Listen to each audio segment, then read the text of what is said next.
Baik Bapak Ibu,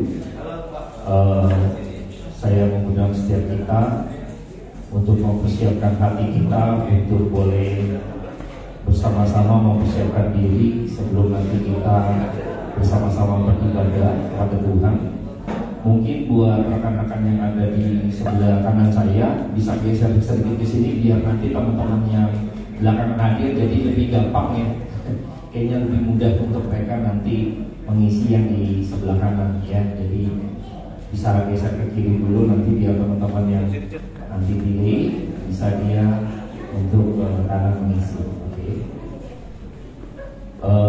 Saya mengucapkan banyak terima kasih buat setiap rekan-rekan yang sudah hadir. Mari saat ini kita mempersiapkan diri kita, mempersiapkan hati kita untuk kita boleh bersama-sama beribadah kepada Tuhan pada malam hari ini.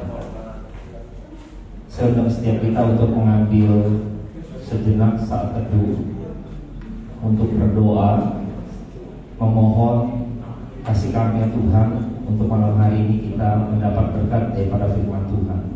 Saya persilakan kita untuk saat itu dan berdoa terlebih dahulu secara pribadi.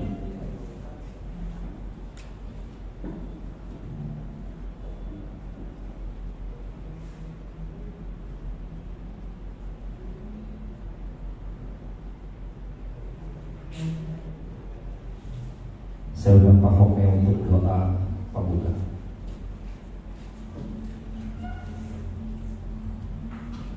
Mari kita berdoa. Engkau Allah yang maha besar Tuhan, layak menerima segala puji dan sembah kami. Engkau adalah Allah yang kasih, Allah yang baik, dan Engkau juga adalah Allah yang setia, yang sudah memelihara, memimpin hidup kami. Sungguh malam hari ini kami turut bersuka cita, di mana kami boleh dikumpulkan di dalam ibadah oikumene untuk datang memuji memuliakan Tuhan. Kiranya Engkau boleh menerima setiap penyembahan kami. Biarlah penyembahan kami boleh menjadi penyembahan yang berkenan kepada Tuhan, penyembahan yang menyenangkan hati Tuhan. Kami bersuka cita, kami boleh merayakan ulang tahun persekutuan HFM yang ke-6. Biarlah Tuhan terus yang boleh memberkati setiap persekutuan ini, boleh membawa sukacita, boleh membawa berkat melalui pelayanan HFM. Banyak orang sungguh boleh diberkati. Kami boleh bersyukur, juga boleh berbagian dengan rekan-rekan seiman, dengan memfasilitasi rekan-rekan untuk datang beribadah bersama-sama di tempat ini. Biarlah sebagai kesatuan tubuh gereja, kami boleh saling menguatkan, kami saling boleh menghibur, dan kami boleh menjadi berkat. Kami menyerahkan untuk ibadah malam hari ini. Tuhan kiranya berkenan hadir di tengah kami, memberkati setiap ibadah kami, dan biarlah setiap penyembahan kami, pujian kami, kiranya boleh memuliakan nama Tuhan. Terima kasih, kami menyerahkan waktu ini dari awal hingga akhir dalam tangan kasih-Mu. Terpujilah Engkau Tuhan. Di dalam nama Kristus Yesus kami berdoa, kami bersyukur. Amin.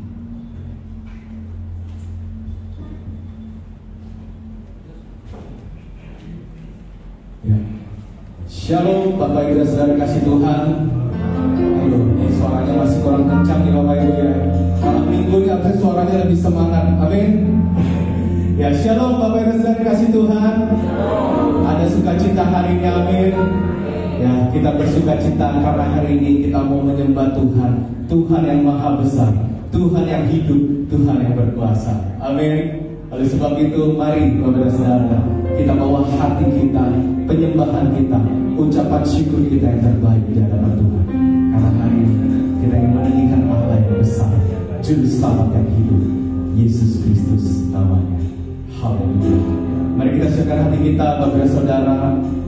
Kita angkat sembah kita pada malam hari ini.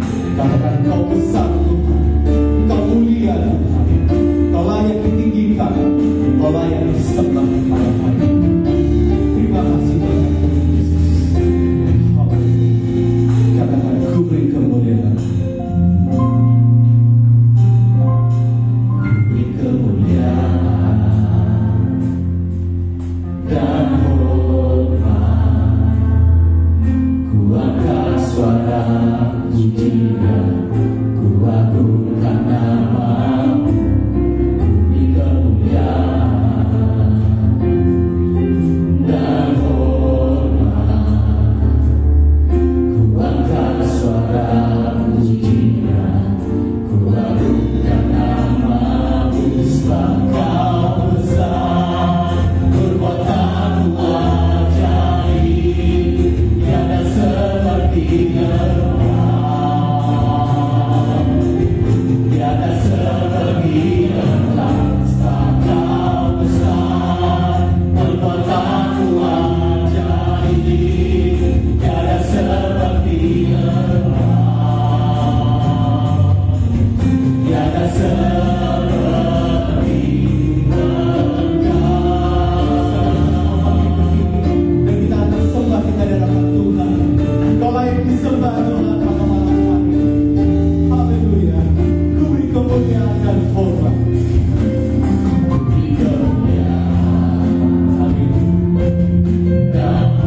kami.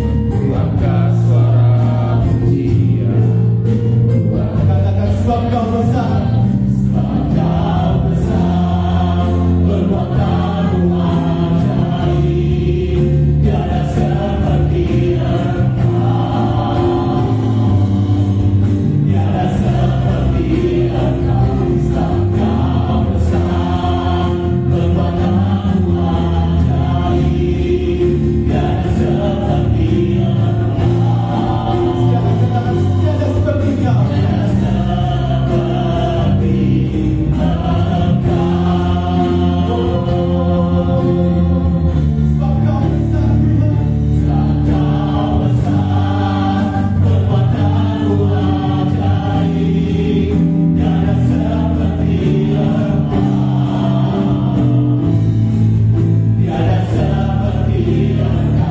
Sebab Kau besar Tuhan.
Terima kasih Tuhan untuk anugerah Tuhan bagi setiap kami, untuk kasih-Mu yang begitu besar bagi setiap kami.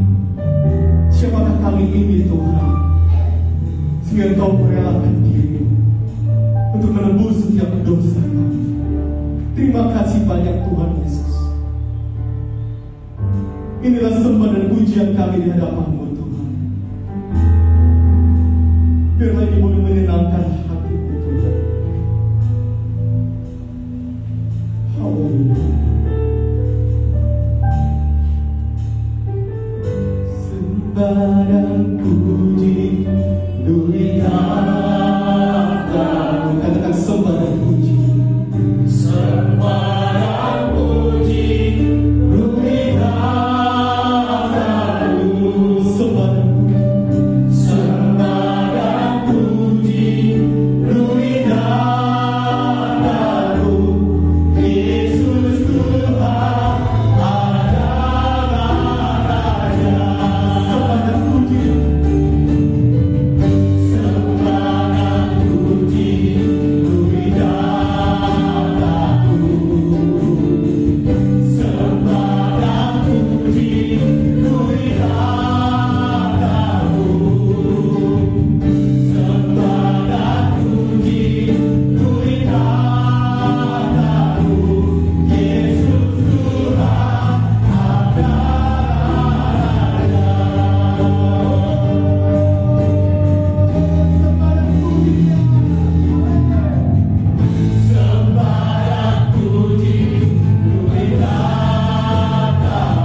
yang hidup, Allah yang menebus setiap dosa kami, Allah yang berkuasa, Allah yang menjadikan kami orang-orang yang lebih dari pemenang. Terima kasih banyak Tuhan Yesus. Inilah kami Tuhan, inilah sembah dan ucapan syukur kami Tuhan. Dan pada hari ini Tuhan, kami juga boleh memuji-Mu dengan penuh sukacita di hadapan-Mu Tuhan. Terpujilah nama-Mu Tuhan. Hanya di dalam nama Tuhan Yesus Kristus kami telah berdoa dan mengucap syukur. Mari setiap kita katakan amin. Haleluya. Sekarang itu tutup tangan menyembah Tuhan kita Yesus Kristus. Amin. Yang percaya Tuhan Yesus kita adalah Tuhan Yesus yang baik, angkat tangannya. Wah, semuanya angkat tangan ya. Ada yang angkat tangan. Ya, kita percaya Tuhan Yesus kita adalah Tuhan Yesus yang baik. Oleh sebab itu hari ini mari kita memuji Tuhan dengan penuh sukacita. Amin. Kita akan satu pujian di hadapan kemegahan Tuhan. Tapi mau kita katakan bahwa Engkau baik Tuhan. Haleluya. Tepuk tangan yang baik untuk Tuhan. Amin. Katakan.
Masih semangat untuk memuji Tuhan Bapak Ibu?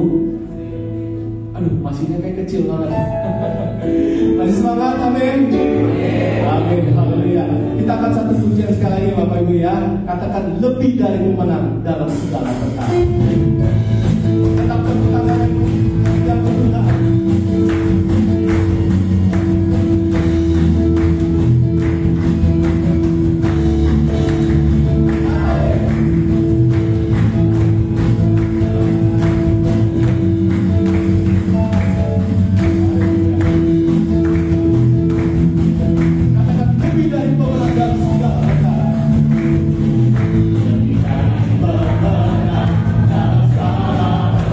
Siapa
iblis telah dikalahkan oleh kuasa darahnya. Kita semua percaya, amin.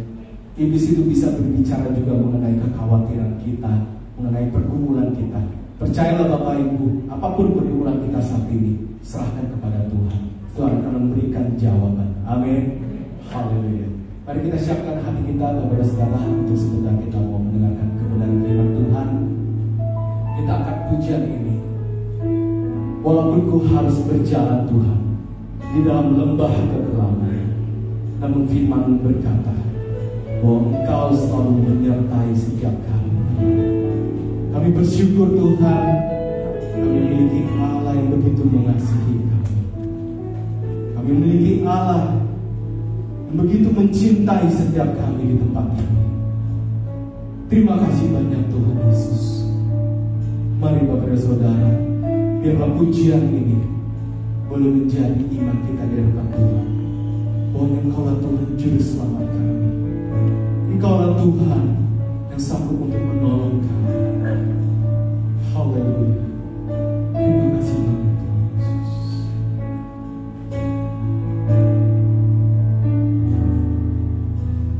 Walau ku harus berjalan dalam lembah kegelapan, perlindungan-Mu, oh Tuhan,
setiamu Tuhan dalam hidup kami.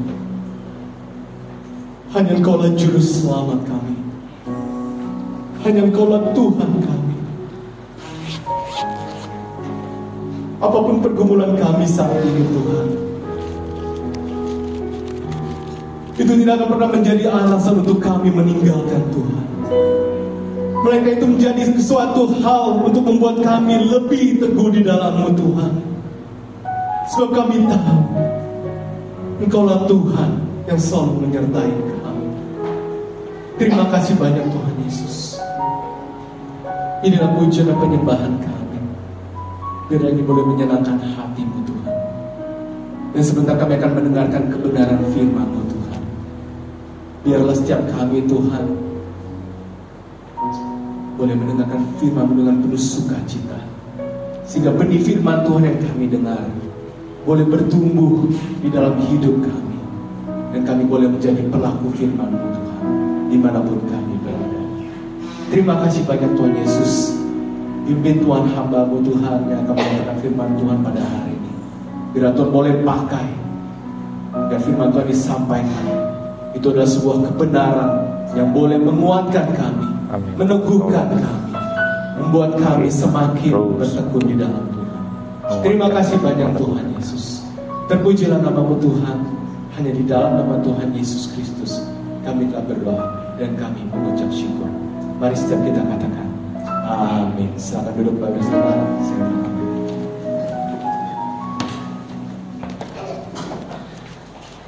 Baik Bapak Ibu, mungkin ini sesuatu yang baru bagi setiap kita gitu ya. Hari ini kita ngadain namanya konser khotbah gitu ya, yang khotbah ada 2 orang gitu ya. Udah kayak seminar gitu Bapak Ibu ya. Saya berharap Bapak Ibu bersabar karena firman Tuhan itu harus menjadi bagian yang paling utama gitu ya, yang harus kita muliakan pada malam hari ini. Baik, kita akan coba kembali membaca sebelum nanti akan masuk di dalam kebenaran firman Tuhan yang disampaikan oleh Pendeta Andi dan juga Pendeta Felix gitu ya. Kita akan baca dalam Kejadian 1 ayat 6. Bapak Ibu bisa buka di Alkitabnya masing-masing. Kejadian 1 ayat 6 sampai 8. Ya, kita akan baca silih berganti terlebih dahulu. Ya, kita akan baca silih berganti. Kejadian 1 ayat 6 sampai 8. Oke. Saya ganjil Bapak Ibu genap. Kejadian 1 ayat 6 sampai 8. Ya, Bapak Ibu genap, saya ganjil. Oke, 1, 2, 3. Berfirmanlah Allah, jadilah cakrawala di tengah segala air untuk memisahkan air dari air. Maka Allah menjadikan cakrawala dan ia memisahkan air yang ada di bawah cakrawala itu dan air yang ada di atasnya, dan jadilah demikian. Lalu Allah menamai cakrawala itu langit, jadilah pekan dan jadilah pagi. Itulah hari kedua. Oke, Tuhan membentangkan cakrawala untuk memisahkan air yang ada di atas dan ada di bawah. Ya, karena kalau kita perhatikan di dalam bagian awal yang saya akan bacakan, Bapak Ibu bisa lihat di Alkitab atau Alkitabnya. Saya akan bacakan di dalam Kejadian 1 ayat yang pertama dan sampai ayat yang kedua. Saya akan bacakan, Bapak Ibu perhatikan di dalam Alkitabnya. Pada mulanya Allah menciptakan langit dan bumi. Bumi belum berbentuk dan kosong.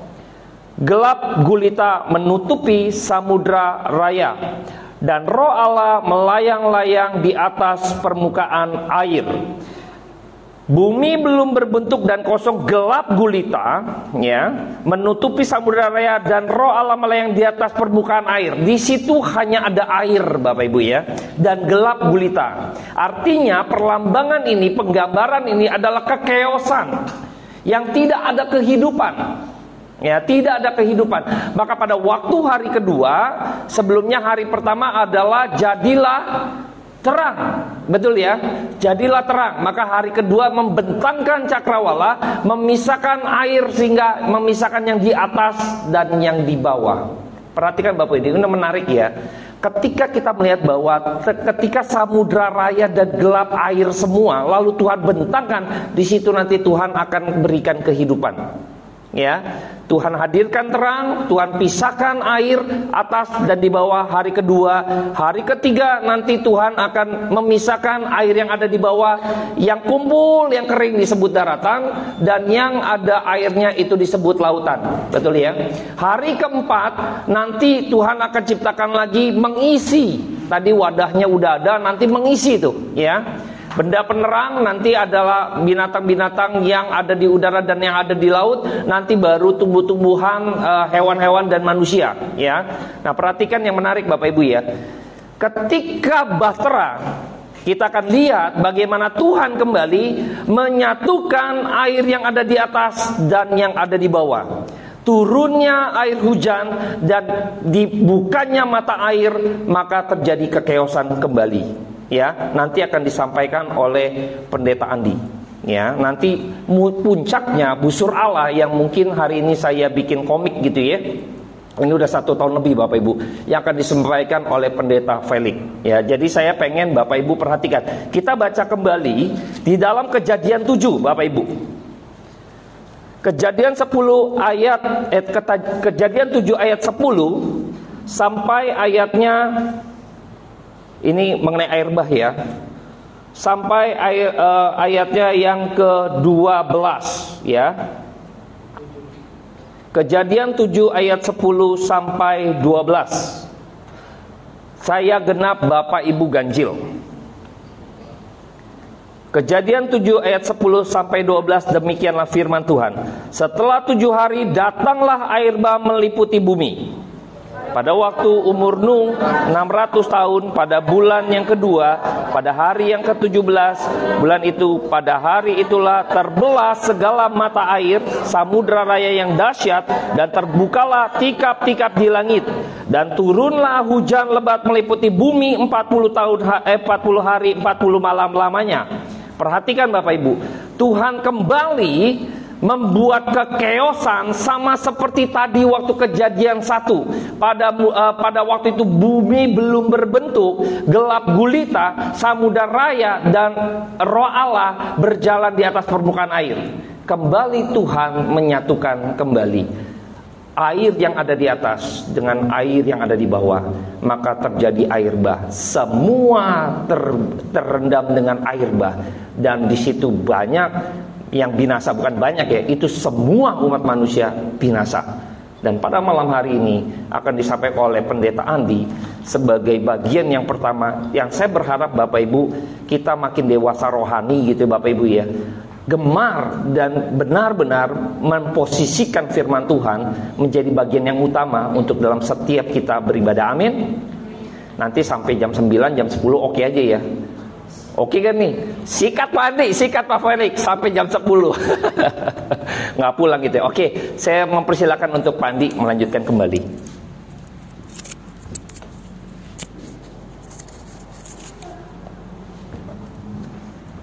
Baik, shalom semuanya, selamat malam.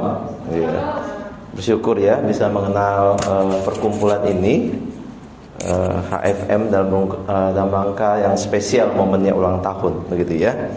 Nah, kita seperti tadi yang sudah disampaikan Pak Hengki, kita akan coba melihat tentang bahtera ini yang diperintahkan Tuhan kepada Nuh untuk dibuat. Saya mau kita baca bersama-sama dulu ya. Ini saya kasih judul bahtera kasih karunia, Saudara. Ini bukan bahtera biasa, tapi bahtera kasih karunia ya. Kejadian pasal 6 ayat 9 sampai dengan 13 dulu dan ayat 18 ya. Kita lihat sebagian saja dulu di sini. Inilah riwayat Nuh. Nuh adalah seorang yang benar dan tidak bercela di antara orang-orang sezamannya. Dan Nuh itu hidup bergaul dengan Allah. Nuh memperanakan 3 orang laki-laki, Sem, Ham dan Yafet. Adapun bumi itu telah rusak di hadapan Allah dan penuh dengan kekerasan. Allah menilik bumi itu dan sesungguhnya rusak benar, sebab semua manusia menjalankan hidup yang rusak di bumi. Berfirmanlah Allah kepada Nuh, Aku telah memutuskan untuk mengakhiri hidup segala makhluk, sebab bumi telah penuh dengan kekerasan oleh mereka. Jadi aku akan memusnahkan mereka bersama-sama dengan bumi. Tetapi engkau, ayat 18, dengan engkau aku akan mengadakan perjanjianku, dan kau akan masuk ke dalam bahtera itu, engkau bersama-sama dengan anak-anakmu dan istrimu dan istri anak-anakmu. Nah, saudara, saya kira setiap orang itu suka dengan hal-hal yang baru, ya. Sesuatu yang baru kita pasti suka, begitu ya. Dikasih handphone baru, apalagi saudara ya, suka banget, begitu kan ya. Atau memulai satu masa baru seperti ulang tahun HFM yang ke-6 ini ya. 6 betul ya? Ya, ini satu masa baru kan sebetulnya kan, untuk memulai sesuatu lagi yang baru di tahun ke-6 ini, atau memasuki tahun ke-7 nanti, saudara. Orang suka dengan sesuatu yang baru. Dan hari ini saya pakai baju baru juga, saudara. Senang kan? Ini ada ceritanya, setelan saya ini baru semua, baju, dasi, celana saya baru ini. Senang ini, kenapa? Ceritanya hari ini adik saya menikah soalnya. Tadi pagi diberkati, Pendeta Felix yang pimpin, kami keluarga hadir sampai tadi jam 3 baru selesai. Ya, jadi ini beli sendiri saudara ya, setelannya gitu ya. Yang penting warnanya disesuaikan, ditetapkan, terus saya beli gitu. Senang saudara ya, dapat baju baru gitu ya. Meskipun beli sendiri, dikasih apa lagi? Dikasih baju baru ya senang banget gitu ya. Jadi orang suka tuh dengan sesuatu yang baru saudara. Nah, kisah Nuh ini sebetulnya seperti tadi Pak Hengki bilang, ini sepertinya ada pembaruan dari ciptaan Tuhan ini. Ya, sesuatu yang Tuhan perbarui di dalam ciptaannya itu, atau kita sebut dengan recreation. Creation di pasal 1 tadi sudah disebut penciptaan mula-mula, tapi sekarang banyak orang menyebutnya itu sebagai recreation, kayak penciptaan kembali gitu ya. Awal dari sesuatu yang baru lagi dimulai di situ. Nah, Allah mencipta ulang, karena kutip dia bahasanya recreation ini, bukan karena Tuhan tuh senang dengan dunia baru, dia bosan dengan dunia lama, lalu dia bikin dunia baru begitu. Bukan saudara, ya. Tapi alasannya jelas tadi yang kita baca di ayat-ayat 12, 13, bahwa dunia ini sudah rusak. Dosa di dalam dunia ini bertambah-tambah, saudara, bukannya makin berkurang. Jadi jangan berpikir dosa itu akan dengan sendirinya mengecil atau menghilang. Itu bukan naturnya. Dosa itu justru makin membesar, makin berlebih-lebihan lagi, saudara. Kalau orang melakukan berdosa itu seperti satu kecanduan, bukan, yang terus menarik dia untuk lebih lagi, dan lebih lagi, saudara. Nah, itulah dunia yang Tuhan sudah ciptakan di pasal 1, ya, yang penuh dengan kejahatan, manusia rusak, dosanya terus bertambah-tambah gitu. Ya. Nah, dunia ini yang rusak ini Tuhan bilang akan musnahkan. Tuhan akan barui kembali. Sepertinya ada yang di-delete gitu ya, ada yang harus dihapuskan, dimusnahkan.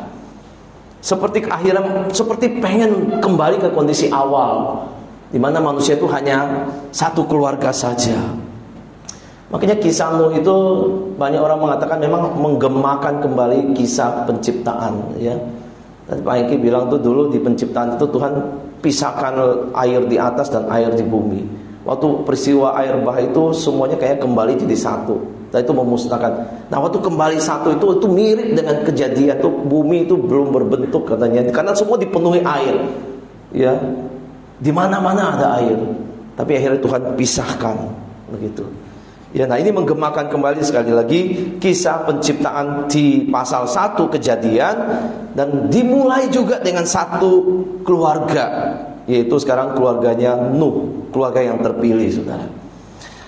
Di tengah-tengah semua orang berdosa ini, Tuhan memilih Nuh yang dikatakan adalah orang yang benar, seorang yang benar, yang tidak bercela, dia bergaul dengan Allah, saudara. Nah, kita jangan berpandangan bahwa Nuh itu dipilih oleh Tuhan karena dia benar, karena dia hidup tidak bercela, saudara. Kalau kita berpandangan begitu, maka seolah-olah itu adalah usaha kita yang hidup baik, maka kita dipilih Tuhan. Artinya dia diselamatkan karena memang dia punya kontribusi, yaitu dia baik, dia benar hidupnya begitu. Bukan, saudara. Sudah kau perhatikan ini pasal 6. Sudah kau mundur sedikit di pasal 5, saudara, sudah akan ketemu satu kalimat. Nuh itu mendapat belas kasihan, saudara. Nuh mendapat kasih karunia Allah. Itu lebih dahulu yang ditekankan di pasal 5. Maka di pasal 6 dia bilang hidupnya itu seorang hidup yang benar, tidak bercela dan bergaul dengan Allah, saudara. Nuh mendapat kasih karunia di hadapan Tuhan, dan dia menyadari betapa berharganya kasih karunia Allah ini, sehingga dia juga hidup mau bergaul dengan Allah, mau hidup benar, mau hidup tidak bercela di hadapan Tuhan.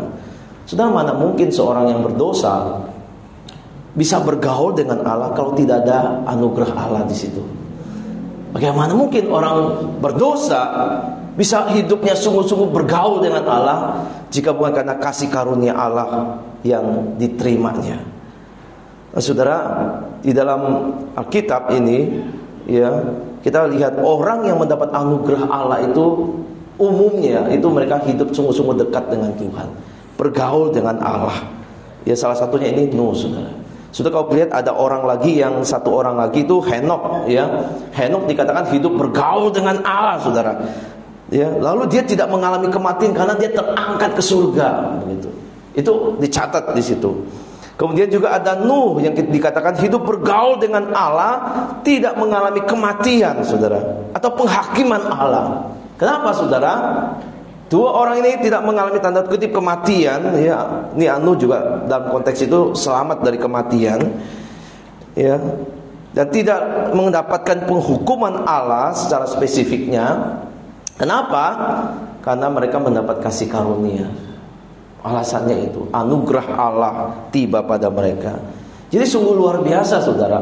Kalau kita orang-orang yang menerima kasih karunia, orang yang mendapatkan anugerah Tuhan, orang itu dilepaskan, saudara, dari penghukuman dan penghakiman. Ya, orang itu dibebaskan, dilepaskan dari kematian. Mungkin bukan kematian fisik, saudara, tapi kematian kekal, saudara. Ya, itulah orang-orang yang mendapat kasih karunia Allah. Ya, hidupnya tidak ada penghakiman terakhir lagi. Kalau ada penghakiman terakhir, dia orang yang mendapat upah, dihakimi untuk menerima upah, saudara. Bukan dihakimi untuk dibinasakan dan ada di dalam kematian kekal, bukan. Ya, jadi orang yang mendapat kasih karunia Allah, orang yang mendapatkan kehidupan kekal, menerima keselamatan. Makanya Henok tanpa proses kematian tiba-tiba sudah bersama dengan Tuhan. Ya, Nuh di dalam konteks ini dia selamat dari penghakiman air bah yang semua orang berdosa mati. Satu-satunya dia, istri dan anak-anaknya yang dilepaskan dari penghakiman. Jadi peristiwa air bah kita bisa lihat juga sebagai peristiwa penghakiman atau penghukuman Allah atas dosa manusia. Ada satu prinsip yang penting, saudara. Apabila saudara hari ini mau lepas dari kematian, ya, kematian kekal, saudara, kita nggak bisa menghindar dari kematian fisik, tapi kita bisa menghindar dari kematian kekal, bukan? Amin, saudara. Itu kalau sudah mendapat kasih karunia Allah, saudara akan dihindarkan, dilepaskan dari kematian kekal. Maka anugerah kasih karunia Allah melalui Yesus Kristus itu satu-satunya juru selamat, satu-satunya pengharapan, satu-satunya jalan untuk membebaskan kita dari dosa, dari murka Allah yang ditimpakan atas orang berdosa, saudara.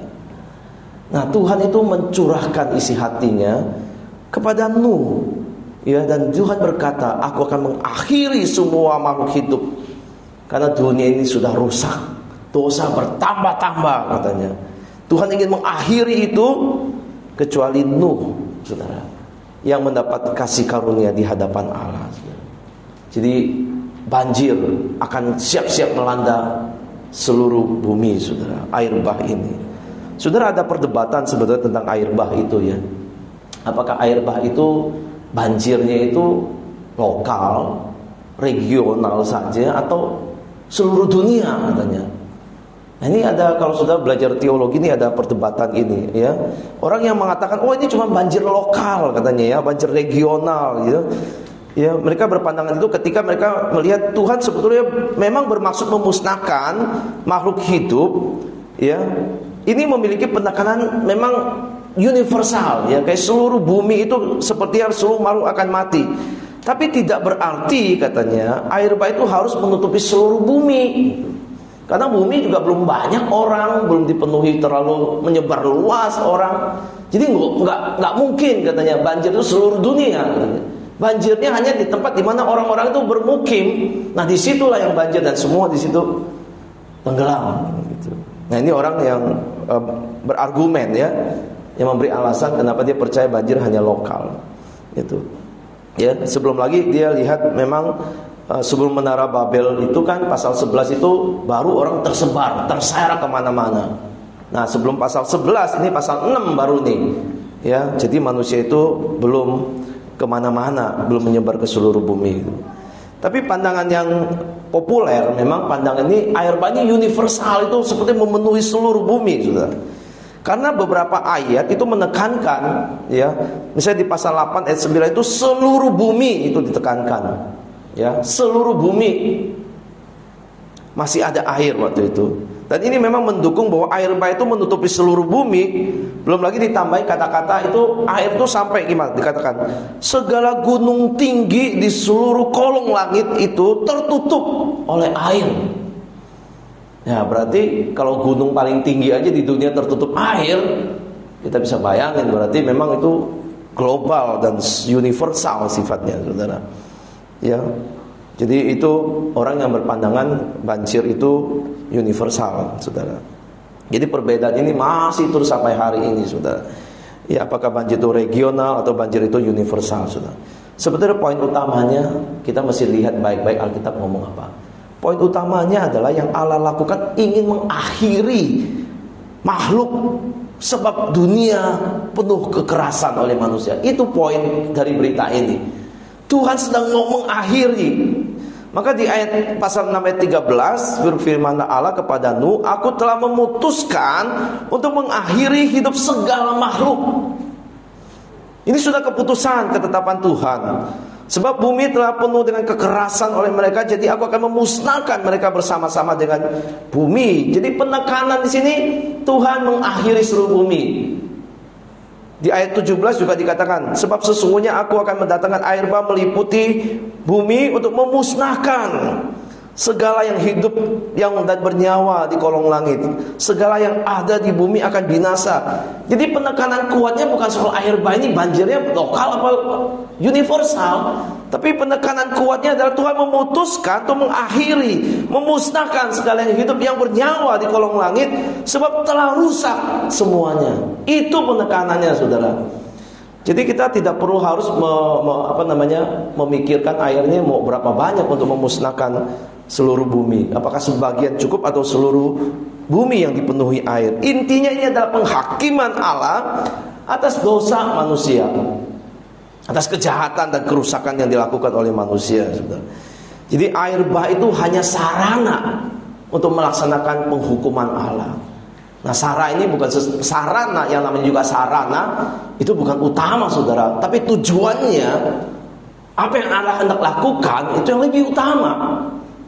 Ya, sarana ini dipakai Allah untuk menggenapi apa yang menjadi keputusan Allah dan ketetapan Allah untuk memusnahkan segala yang hidup ini. Jadi mari kita lebih concern kepada soal dosanya, soal penghakiman Allah, daripada soal saudara ributkan soal air ini banjirnya berapa banyak, saudara. Kita lebih concern kepada berita bahwa Tuhan menghukum dosa.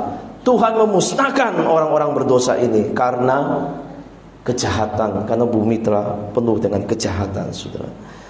Ya, mari kita pikirkan itu lebih serius, dosa dan murka Allah daripada airnya, saudara. Ya. Nah, saudara, di kisah di Timur Tengah kuno juga memang ada cerita tentang banjir yang dikirim untuk menghukum manusia. Jadi di zamannya Musa juga selain versi Alkitab ada versi cerita, ya, di Timur Tengah juga, gitu ya. Namun dalam cerita itu sebenarnya nggak terlalu jelas siapa sebetulnya yang menghukum manusia, gitu ya. Versi ceritanya sama, air bah, banjir. Tapi siapa yang melakukan nggak jelas, saudara, ya. Siapa yang menghukum juga nggak jelas. Tapi dalam Kejadian pasal 6, siapa yang menghukum itu jelas. Tuhan yang menciptakan bumi yang begitu indah, begitu sempurna, begitu baiknya, dirusak oleh manusia yang jatuh dalam dosa. Maka Allah bertindak menghakimi manusia. Jelas Tuhan yang melakukan itu, saudara. Bukannya tidak jelas seperti cerita-cerita yang lain. Ya, perilaku yang tidak moral itu bertentangan dengan sifat Allah yang maha suci, yang kudus adanya. Maka Tuhan membersihkan dunia ini, seperti Tuhan membaharui. Tuhan memusnahkan ciptaannya yang rusak total. akibat dosa. Ya, maka kita seharusnya jangan meremehkan dosa, saudara, dan akibatnya, saudara. Dosa itu merusak dunia, merusak kita, merusak relasi kita dengan Allah, dan itu mendatangkan murka Allah bagi kita, saudara. Ya. Nah, Tuhan memilih Nuh, menyelamatkan Nuh, satu keluarga ini. Tuhan mengarahkan dia untuk membuat bahtera, saudara. Sudah kau perhatikan bahteranya itu spesifik sekali ukurannya. Panjangnya berapa, lebarnya berapa, tingginya berapa, sudah kau baca itu jelas. Terus dibikin berapa tingkat begitu ya. 3 tingkat itu ya. Kemudian ada pintu, ada atap dibuat berpetak-petak di dalamnya. Ya, pintu di sisi lambung yang hanya bisa ditutup dari luar, nggak bisa dibuka dari dalam, saudara. Karena Tuhan yang akan menutupnya dan Tuhan yang akan buka itu untuk keluarga Nuh dan binatang-binatang yang diselamatkan di situ, saudara. Jadi semua dimensi, semua tempat-tempat itu detail sekali dikerjakan, disampaikan kepada Nuh, dan Nuh kerjakan ya dengan baik, saudara. Semua detail itu dilakukan dengan akurat, dan itu semua cocok untuk maksudnya Tuhan.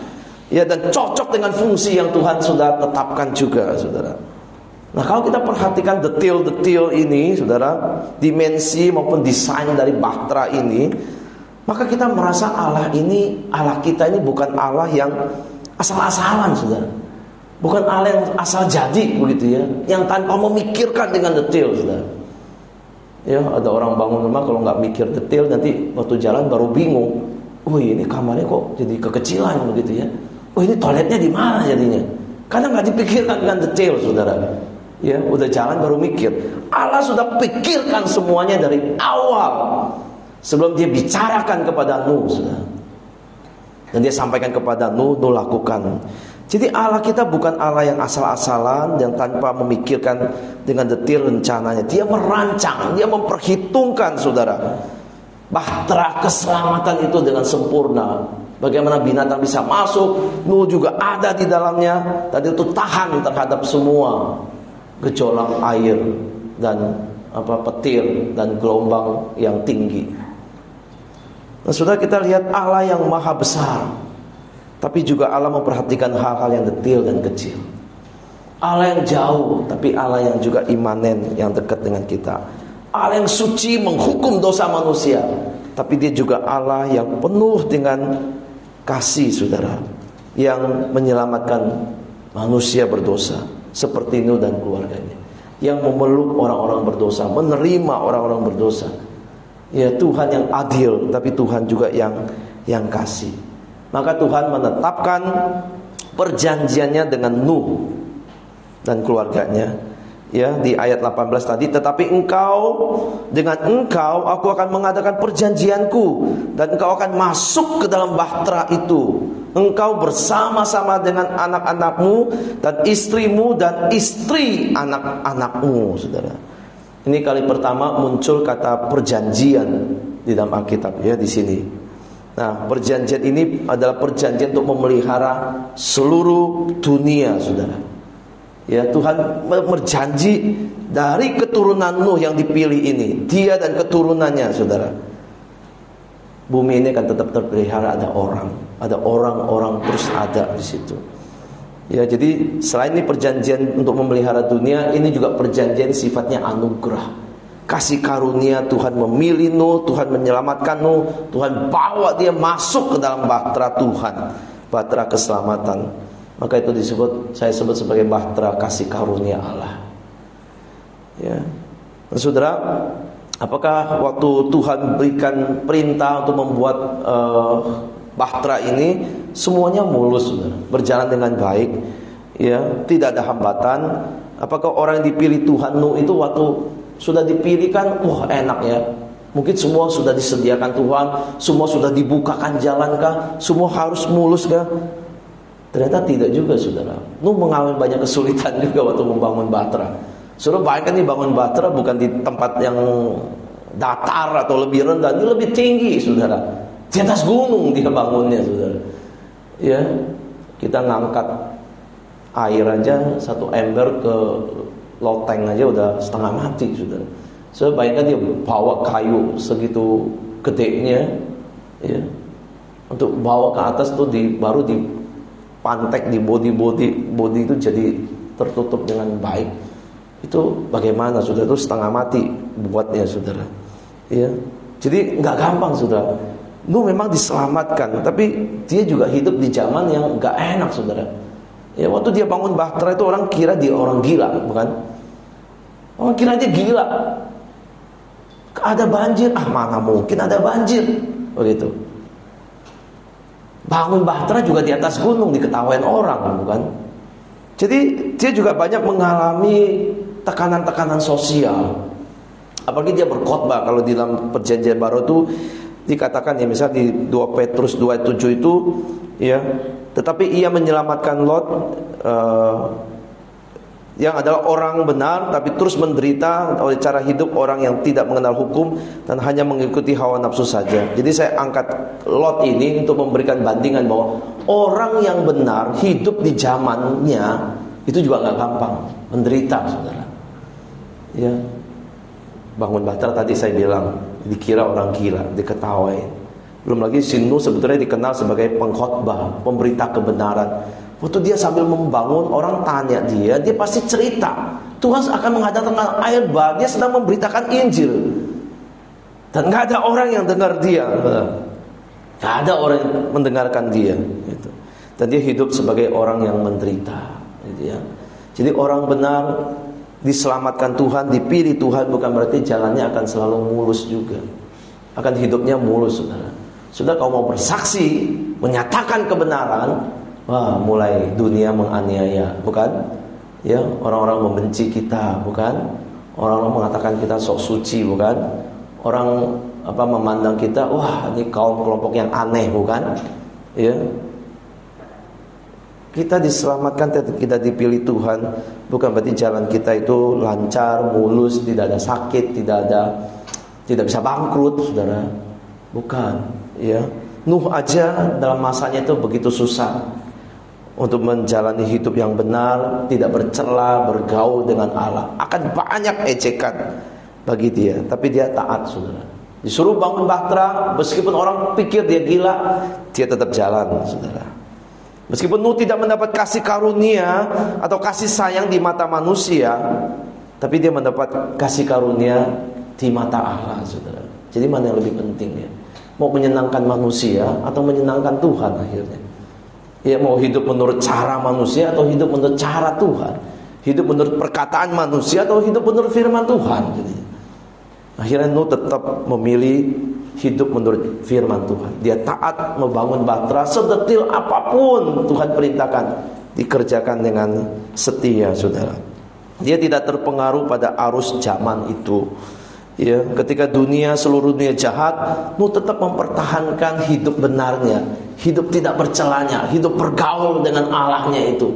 Integritasnya dipertahankan, saudara. Ini luar biasa Nuh ini, saudara. Ya, dan jika di dalam dunia yang rusak ini ada orang-orang yang bisa hidup benar, sekali lagi ini kasih karunia Allah, saudara. Seharusnya kita ini, ya, kita hidup di dunia yang rusak, mestinya kita juga rusak, saudara. Tapi kalau kita bisa hidup benar, itu kasih karunia Allah bagi kita.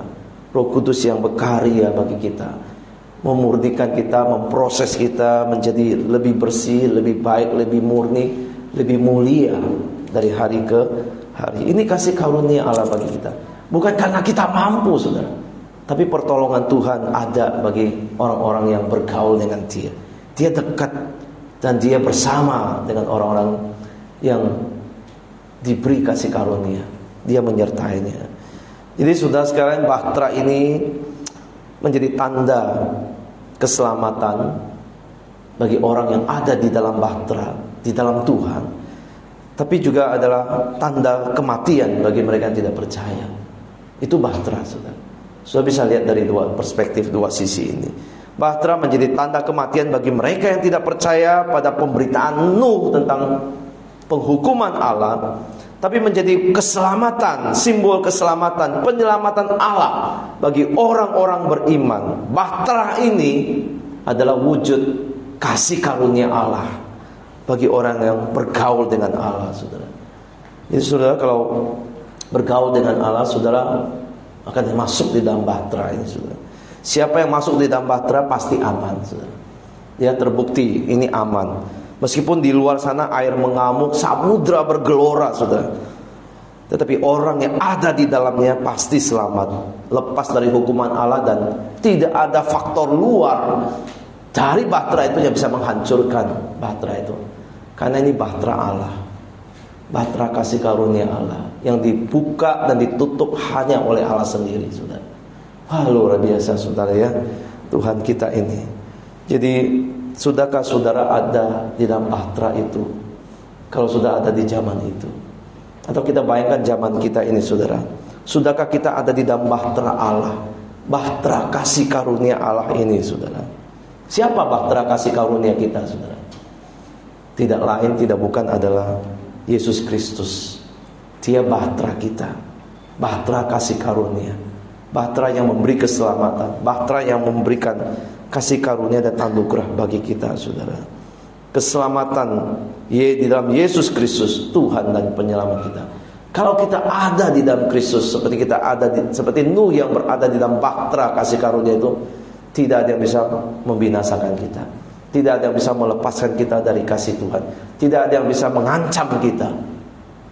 Meskipun di sekeliling kita bisa bergelora, bisa banyak kesulitan, banyak penderitaan, tapi kita tetap akan aman dan kita akan selamat, karena kita di dalam Kristus, bahtera keselamatan kita, saudara. Kita selamat dari penghakiman akhir, kita terjamin akan memasuki ciptaan yang baru sebetulnya.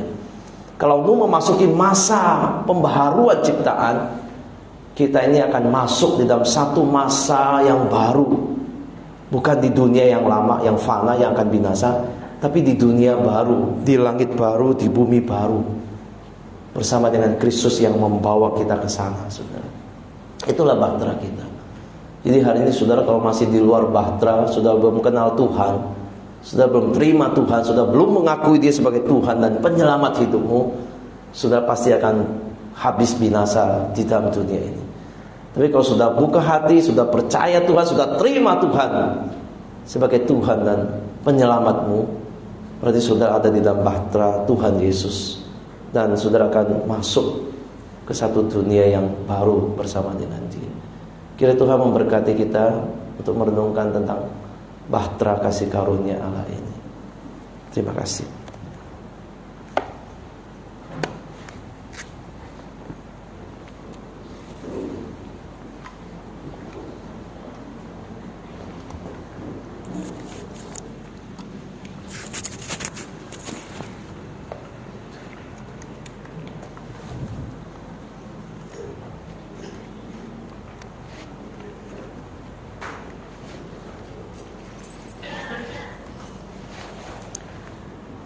Selamat malam, saudara yang terkasih dalam Tuhan. Shalom. Masih semangat, saudara, dengar firman Tuhan? Semangat ya? Saya lihat kurang semangat. Semangat gak? Semangat. Mari berdiri bersama-sama, saudara. Mari kita dengarkan firman Tuhan. Kita baca dulu, saudara. Makanya saya ajak kita berdiri bersama-sama. Kita lihat Kejadian 9 ayat 11 sampai 17. Silakan buka, saudara, di dalam Alkitab saudara masing-masing.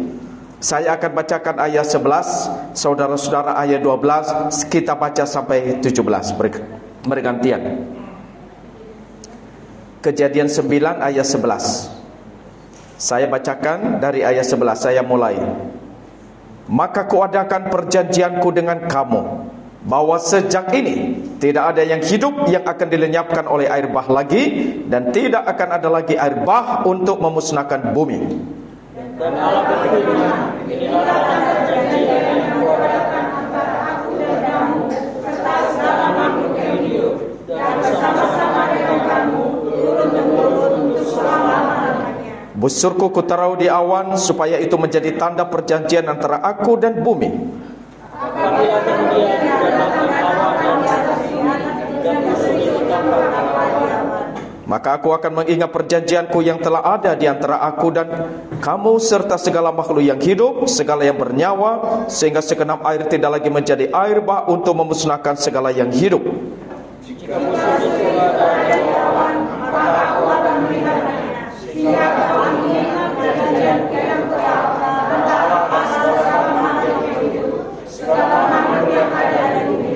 Bersama-sama berfirmanlah Allah kepada Nuh, inilah tanda perjanjian yang kuadakan antara aku dan segala makhluk yang ada di bumi. Dipersilakan duduk.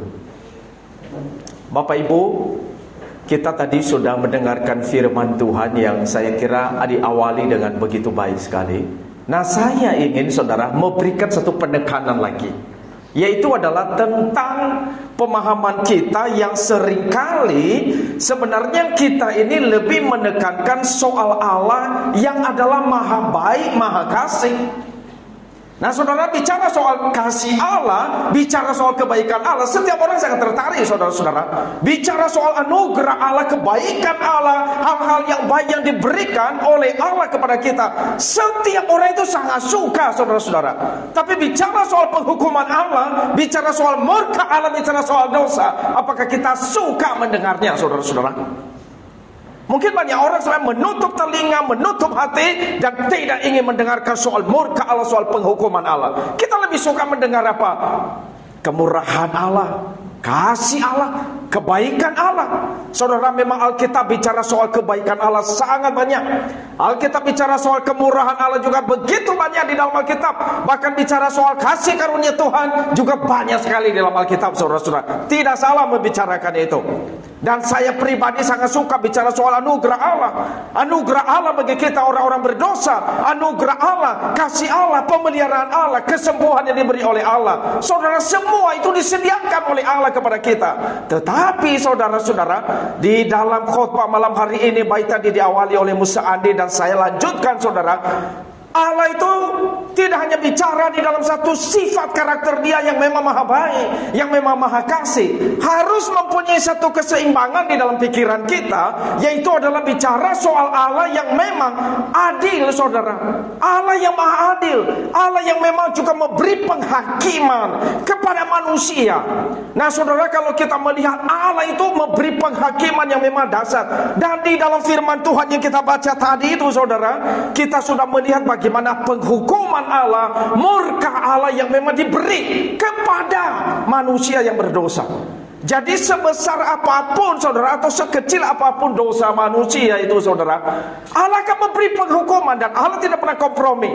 Dan itu yang kita lihat di dalam air bah yang hari ini, saudara-saudara, kita mendengar. Apakah Allah kompromi dengan dosa? Sama sekali tidak.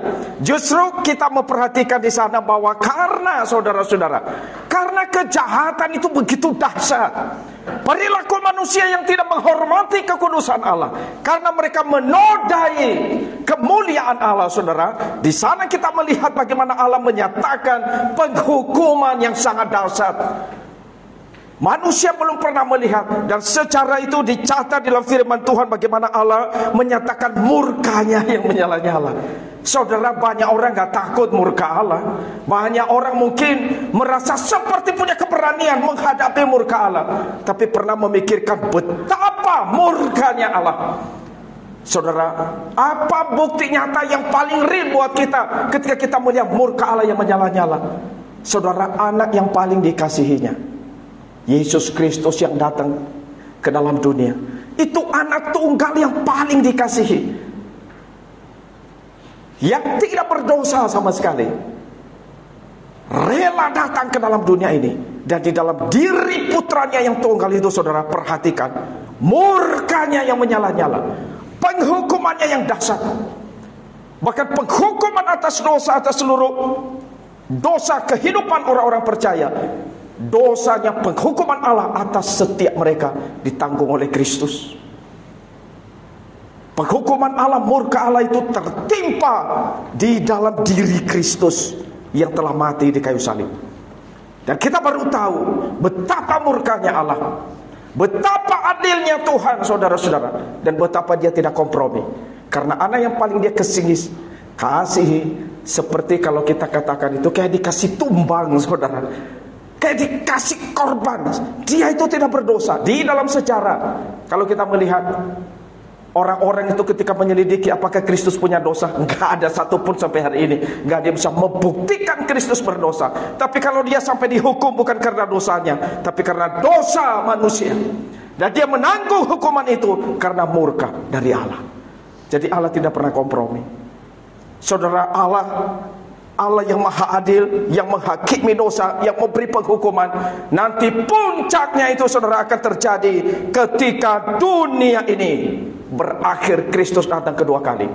Dan yang mereka yang tidak bertobat, yang tidak ada tadi di dalam bahtera itu saudara-saudara, yang tidak ada di dalam bahtera Kristus Juru Selamat, mereka akan binasa selama-lamanya. Mereka akan dimurkai, menderita kesengsaraan di dalam neraka selama-lamanya. Nah saudara, saya kurang tahu ketika bicara soal penghukuman dan murka Allah, apakah hati kita gentar? Apakah kita takut saudara-saudara? Apakah kita menangisi diri kita yang memang benar-benar berdosa, betapa membutuhkan keselamatan dari Tuhan? Apakah kita menyadari bahwa diri kita ini kita butuh untuk diselamatkan, kita butuh untuk perlu masuk di dalam bahtera Kristus, keselamatan di dalam Kristus? Saudara-saudara, bersyukur untuk kita yang sudah mengenal Kristus, sudah ikut Kristus, sudah ambil keputusan berikan hidup, saya mau ikut Kristus. Tetapi binasalah mereka yang tidak menyerahkan diri dan tidak mau ikut Kristus, karena Tuhan masih beri kesempatan. Tapi kalau kesempatan ini tidak dimanfaatkan, tidak dipakai, dan tidak setiap orang kembali kepada Kristus, ada saat seperti yang Tuhan bilang, mereka yang tidak percaya akan binasa, tapi mereka yang percaya Kristus memperoleh hidup yang kekal.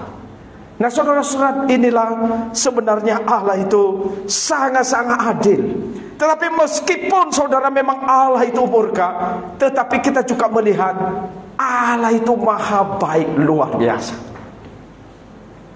Nah saya bicara soal kebaikan Allah saudara, yaitu memang tadi kita melihat murka Allah itu di dalam air bah yang memang menutup bahkan sampai gunung yang paling tinggi di dunia, sehingga akhirnya itu semua mati kecuali yang ada di dalam bahtera. Tetapi kemudian saudara, kita melihat memang Allah menghukum, Allah murka, tetapi juga selalu ada anugerah dari Tuhan saudara-saudara. Nah anugerah ini kita melihat saudara, setelah penghukuman itu terjadi, maka kemudian kita melihat Allah menyatakan satu anugerah, satu perjanjian bagi umat manusia, bahwa air bah itu tidak akan terjadi lagi saudara. Dan memang Tuhan tidak memberi hukuman seperti itu lagi, yang tentunya berarti air bah tidak terjadi lagi. Tetapi saudara-saudara, memang bisa Tuhan pakai murka-murka yang lain ya saudara ya, dalam tanda kutip ada murka-murka lain yang disediakan oleh Allah untuk menghukum umat manusia, tapi tidak dengan cara air bah lagi. Tapi Tuhan beri perjanjian kepada Nuh dan keturunannya sampai hari ini saudara. Di dalam ayat 11 dikatakan, maka kuadakan perjanjianku dengan kamu, bahwa sejak ini tidak ada yang hidup yang akan dilenyapkan oleh air bah lagi. Artinya saudara, nggak bakal terjadi lagi itu air bah ya, nggak bakal terjadi saudara-saudara. Tidak akan ada air bah untuk memusnahkan bumi. Ayat 12, Allah berfirman, inilah tanda perjanjian yang kuadakan antara aku dan kamu serta segala makhluk yang hidup yang bersama-sama dengan kamu turun-temurun untuk selama-lamanya. Busurku. Nah malam ini bicara soal busur saudara ya. Busurku kutaruh di awan, supaya itu menjadi tanda perjanjian antara aku dan bumi. Saudara, di sini kita lihat bahwa ada sebuah perjanjian yang ditandai dengan busur. Nah busur itu kita sering melihat saudara ya, pelangi itu. Nah saudara, kita melihat bahwa sebenarnya busur yang kita lihat itu saudara, yang diberikan oleh Allah di dalam bagian firman Tuhan ini. Jadi busur itu saudara, kita mesti mengingat, busur itu adalah tanda perjanjian. Busur, apakah itu busur? Tanda perjanjian. Nah saudara, perjanjian atau covenant, perjanjian atau istilah lain itu covenant, itu adalah cara utama di dalam Alkitab untuk melukiskan hubungan antara Allah dan umatnya. Nah saudara, banyak sekali covenant, perjanjian yang diberikan oleh Allah itu di dalam Alkitab saudara-saudara. Tetapi covenant, perjanjian itu satu menyatakan satu cara utamanya dilakukan oleh Allah, menyatakan relasi dia dengan kita. Sebenarnya ada juga relasi antara manusia dengan manusia, ya ini horizontal, saudara. Seperti orang yang tadi baru menikah itu, seperti tadi adik Musa Andi yang tadi kita ibadah pemberkatan dia, saudara ya. Jadi mereka tadi saling berjanji. Itu ada perjanjian di situ. Kita akan menikah, saya menerima engkau, bahkan sampai mau memisahkan. Ini perjanjian, kita terikat dengan perjanjian ini di hadapan Tuhan, di hadapan manusia, di hadapan jemaat sanak keluarga. Terikat. Nah, tapi ini perjanjian horizontal, saudara. Tapi ini adalah suatu perjanjian Allah, covenant Allah, itu antara Allah dengan kita. Nah, di dalam perjanjian ini, saudara, ini adalah satu lukisan yang diberikan oleh Allah, dan sangat-sangat penting, saudara-saudara, di dalam firman Tuhan. Karena sebenarnya semua cara-cara yang dipakai oleh Allah menempatkan diri kita dengan diri dia, itu adalah dengan bentuk covenant. Makanya saudara melihat itu ada perjanjian lama, ada perjanjian baru loh, PL, PB. Perjanjian itu covenant. Ada di dalam misalnya itu saudara ya, di dalam Kejadian pasal 2, itu covenant pertama itu kita bisa melihat di sana sebenarnya, yaitu covenant perbuatan. Perjanjian perbuatan atau perjanjian kerja, saudara. Jadi di dalam perjanjian, di dalam pasal yang kedua, itu adalah Allah itu menetapkan kewajiban bagi makhluk, bagi manusia itu, bagi ciptaan Allah itu. Jadi ada konsekuensi-konsekuensi yang diberikan oleh Allah, yaitu kalau manusia taat atau kalau manusia tidak taat. Nah, Allah itu menyediakan satu perjanjian. Dia menetapkan Adam dan Hawa ya, memenuhi kebutuhan mereka di dalam Taman Eden yang begitu indah, saudara. Ini perjanjian perbuatan, covenant perbuatan. Tuhan beri, dan bagaimana mereka bisa bersyukur karena Allah sudah menyediakan semuanya, yaitu adalah harus mereka taat. Ini semua perjanjian. Tapi kalau mereka tidak taat, saudara-saudara, Tuhan akan menghukum mereka. Dan di dalam seluruh Alkitab, kalau sudah perhatikan, covenant ini sangat penting. Covenant itu nanti akan terus berlanjut. Covenant kedua yang kita lihat, yaitu adalah tentang pelangi ini. Nanti ada covenant berikutnya, kalau melihat itu tentang Abraham. Itu nanti kita melihat satu perwujudan perjanjian anugerah yang diberi oleh Allah sampai kepada Kristus. Nah, saudara, bicara soal covenant di dalam Alkitab itu sangat banyak sekali, saudara, kalau kita bicara. Tetapi saudara, di dalam covenant yang kedua yang kita lihat ini adalah itu setelah air bah. Jadi setelah penghukuman Allah itu terjadi, kemudian Allah memberi perjanjian. Nah, perjanjian yang diberi oleh Allah yaitu adalah di mana Tuhan itu memberikan pelangi. Nah, pelangi ini, saudara, disebut sebagai tanda perjanjian. Jadi pelangi itu adalah sebuah tanda perjanjian yang diberi oleh Allah. Nah, pelangi seperti tadi saya bilang itu fenomena yang sering kita lihat habis hujan yang lebat sekali, saudara ya. Kita bisa melihat pelangi. Saya kurang tahu di Jakarta, tapi udah jarang sekali lihat pelangi di Jakarta. Kalau di kampung saya itu habis hujan hampir selalu bisa lihat pelangi, saudara. Di Jakarta udah jarang sekali. Pernah sih, lama banget pernah dulu lihat sekali di Jakarta. Itu pun saya lupa di Jakarta mana. Pernah lihat sekali doang. Tapi berikutnya sampai hari ini nggak pernah lihat lagi. Tetapi kalau di kampung sering kita lihat. Tetapi saudara, pelangi memiliki kekuatan simbolis yang kuat di dalam Alkitab. Ya, pelangi satu simbol yang sangat kuat, yaitu adalah dimulai setelah air bah.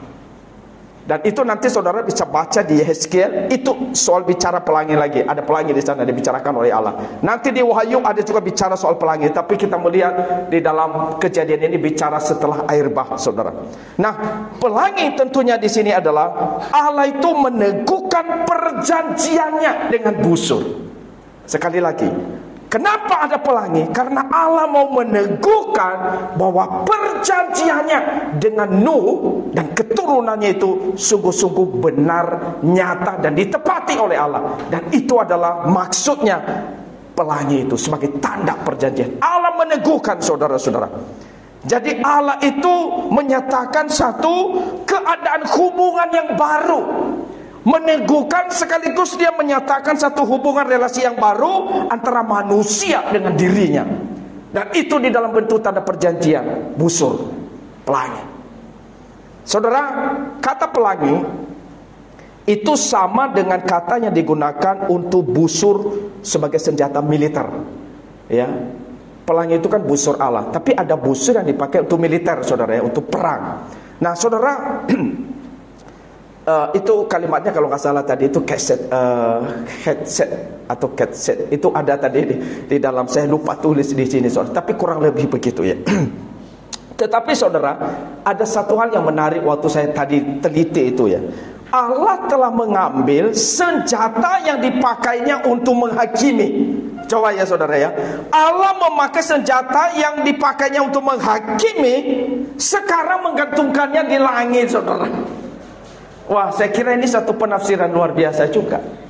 Dan memang benar begitu, saudara. Sekarang Allah tidak menghakimi dengan air bah, tapi sekarang pelangi, busur itu, saudara, digantung di bumi untuk menandakan anugerah itu Dia beri untuk manusia.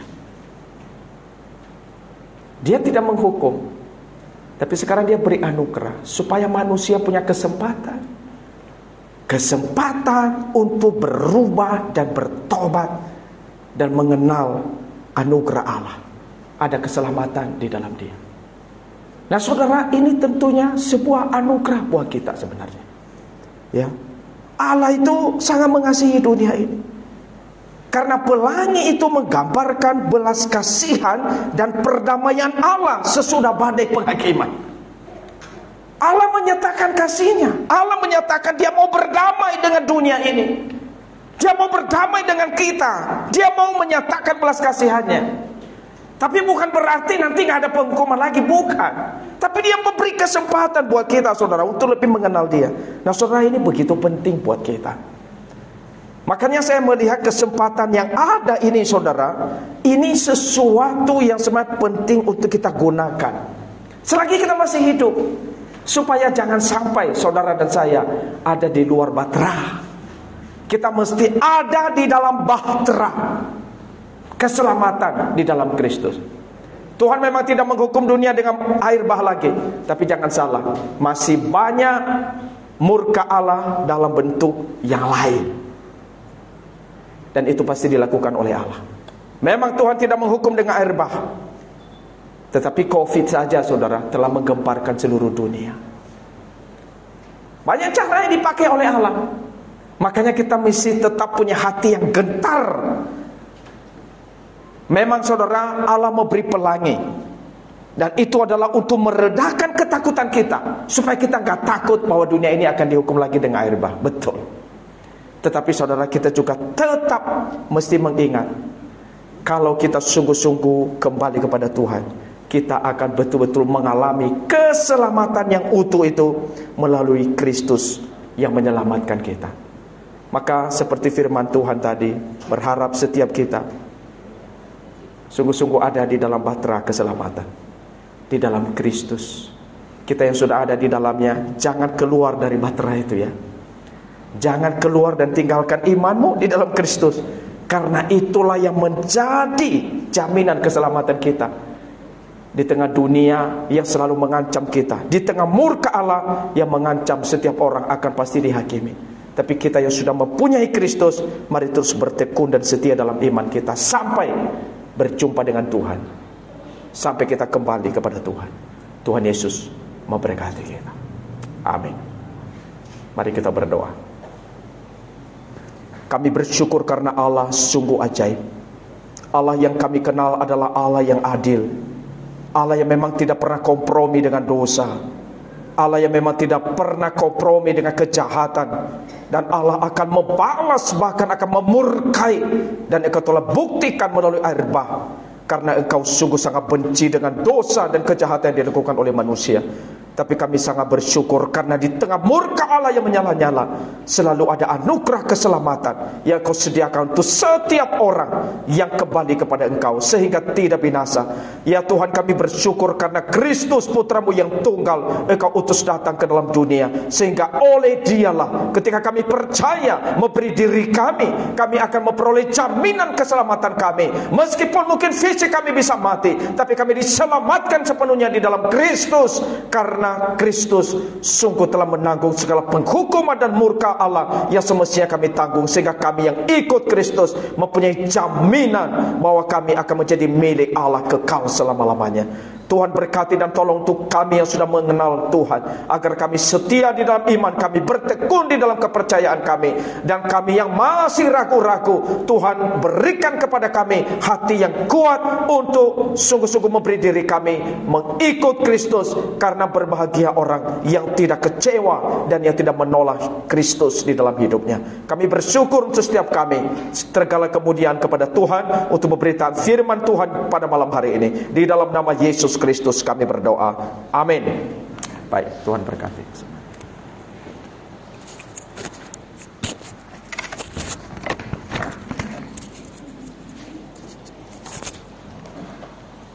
Terakhir Pendeta Valerius luar biasa ya semangatnya ya. Jadi melek Bapak Ibu ya. Ngantuk jadi melek Pak. Mantap Pak gitu kan. Semangatnya luar biasa. Bapak Ibu, hari ini kita sudah mendengar dua pembicara, Pendeta Andi dan Pendeta Felix gitu ya. Pada waktu saya menyelenggarakan ini bukan karena saya pengen jualan buku Bapak Ibu. Tidak. Hari ini saya tidak jualan buku. Nanti Bapak Ibu pulang bisa memberikan bagian dari Bapak Ibu saja, ala kadarnya Bapak Ibu gitu ya. Karena ini emang cukup, ini butuh effort saya ya, butuh bayar harga saya untuk ini. Di sini ada artis komiknya kebetulan datang gitu ya. Beliau tahu saya berapa gitu kan. Beliau tahu gitu ya untuk bisa sampai ini terrealisasi Bapak Ibu. Ongkosnya per halaman Bapak Ibu ya. Tapi bukan untuk jualan buku, tetapi ini bagian daripada saya bagaimana ketika Anda dan saya sebenarnya mengerti akan kebenaran firman Tuhan. Ya, hari ini makanya komik ini di komik gospel ini boleh disebarkan gitu ya. Kalau Bapak Ibu tidak dengar khotbah tadi, ini mungkin hanya bahasa gambar Bapak Ibu. Hanya bahasa gambar. Ya, kalau Bapak Ibu perhatikan kenapa disebut busur gitu ya. Kalau Bapak Ibu nonton film, misalnya film perang Cina gitu ya, itu kan pakai panah Bapak Ibu ya. Begitu pasukan panahnya disuruh tembakan itu semua turunnya itu Bapak Ibu. Ngeri Bapak Ibu. Bayangkan Tuhan menurunkan hujan, rintik-rintik hujan itu seperti busur panah Bapak Ibu. 40 hari 40 malam. Kebayang Bapak Ibu? Mengerikan sekali Bapak Ibu. Itu kenapa disebut busur Allah ya. Tadi sudah dibahas. Nah, hari ini saya mau tekankan Bapak Ibu, pada waktu ketika Anda dan saya bangun persekutuan HFM ini gitu ya, Home of Christian Faith Ministry, saya pikir juga sama seperti mau menjadi seperti Nuh Bapak Ibu. Saya akan bacakan di dalam 2 Petrus 2 ayatnya yang kelima. Tadi sudah disinggung oleh Pendeta Andi, saya akan bacakan. Dan jikalau Allah tidak menyayangkan dunia purba, tetapi hanya menyelamatkan Nuh, pemberita kebenaran itu, dengan 7 orang lainnya ketika yang mendatangkan air bah atas dunia orang-orang fasik. Maka pada waktu Nuh membuat bahtera, Nuh pemberita kebenaran. Tadi benar Pak Pendeta Andi ya, memberitakan kebenaran, menginjil Bapak Ibu. Pada satu adegan, ini agak sulit saya menggambarkan di komik gitu kan, karena butuh biaya juga gitu. Kalau makin lembar makin banyak, yang untung artis komik gitu ya, karena dibayar gitu ya. Jadi saya pengen satu adegan tuh tadinya Bapak Ibu ya, Nuh itu berjalan pada waktu Tuhan suruh masuk gitu ya. Nuh masuknya pelan-pelan. Dia berharap ada orang yang kucuk-kucuk datang dan mau masuk Bapak Ibu. Saya pengen gambarkan itu Bapak Ibu sebenarnya. Berharap pada waktu dia memberitakan kebenaran, ada orang yang last minute mau masuk, tapi tidak ada Bapak Ibu. Saya pengen gambarkan itu. Nuh pun menginginkan ada orang mau diselamatkan Bapak Ibu. HFM juga harus berjuang Bapak Ibu. Kita panitia ketar-ketir. Pada waktu kita mau publikasi gitu kan, cek di Google Form, kok cuma 12 orang. Follow up lagi Bapak Ibu segala macam. Oh ternyata nggak ngerti Google Form gitu ya. Ternyata nih kita angkatan lain gitu kan, digital susah. Makanya kita satu-satu kita follow up Bapak Ibu. Saya bukan karena mau ini, enggak Bapak Ibu. Nuh itu menderita karena tidak ada yang di zamannya itu yang benar-benar memiliki visi untuk benar-benar sama bergaul dengan Tuhan. Kalau hari ini sepi, saya sedih Bapak Ibu. Sedih bukan karena acara ini gak berlangsung, tidak. Berarti di luar sana masih banyak orang yang menderita Bapak Ibu, yang binasa Bapak Ibu. Dan kita gak berjuang untuk itu. Bersyukur hari ini Bapak Ibu. Bapak Ibu ini gak jualan buku ya. Nanti Bapak Ibu boleh ke depan, Bapak Ibu seikhlasnya Bapak Ibu, serelanya. Kalau Bapak Ibu lihat, wah ini effortnya bagus gitu kan, boleh gitu ya, bayar lebih juga boleh, terserah ya, nggak dibanderol ya. Tapi jangan nanti bayar ala kadarnya, ambil berapa banyak terus jual ke depan Bapak Ibu ya, kurang ajar gitu ya. Kayak gitu jangan Bapak Ibu ya, tidak diperjualbelikan demikian ya. Untuk hari ini aja saya mau menunjukkan bahwa Injil begitu penting. Ya, Injil begitu penting ya Bapak Ibu ya. Baik, nanti kita akan persembahan gitu ya, kolektor. Nanti saya akan doa kolektor. Nanti yang tugas istri saya dengan Lili gitu ya, untuk diedarkan. Kantong kolektornya ada di belakang. Nanti kita akan memberikan yang terbaik. Saya akan berdoa buat setiap kita. Mari kita tundukkan kepala. Bapa yang dalam surga, kami bersyukur untuk kebenaran firman Tuhan yang boleh kami dengar sepanjang malam hari ini. Tuhan, kami boleh menikmati kebenaran firman Tuhan. Dan pada saat ini kami datang Tuhan di hadapan Tuhan dengan segala kelemahan kami di hadapan Tuhan, bersyukur juga Tuhan buat apa yang telah Engkau berikan bagi kami, yaitu bahtera yang Engkau berikan bagi kami untuk kami boleh berada di dalamnya, yaitu kami boleh percaya kepada Kristus, maka kami tidak binasa melainkan memperoleh kehidupan yang kekal. Kami bersyukur Tuhan, dan hari ini juga Tuhan kami boleh berbagian Tuhan di dalam memberikan apa yang telah Tuhan berikan kepada kami. Kiranya Tuhan tolong berkati setiap persembahan kami agar dipakai untuk terlebih lagi pekerjaan Tuhan, khususnya di tempat ini di GKK Tuhan, yang sedang memayungi kami HFM Tuhan, untuk kami boleh bersama-sama Tuhan membangun pekerjaan Tuhan untuk membina para orang-orang percaya agar iman kami semakin dikuatkan. Biarlah kedepannya Tuhan yang tolong bagi setiap kami para pekerja hamba-hamba Tuhan yang terlibat Tuhan, untuk boleh membangun pekerjaan Tuhan di tempat ini Tuhan, agar semakin besar. Banyak orang di luar sana yang boleh dengaran akan firman Tuhan. Terpujilah nama Tuhan kekal selama-lamanya sampai selama-lamanya. Amin.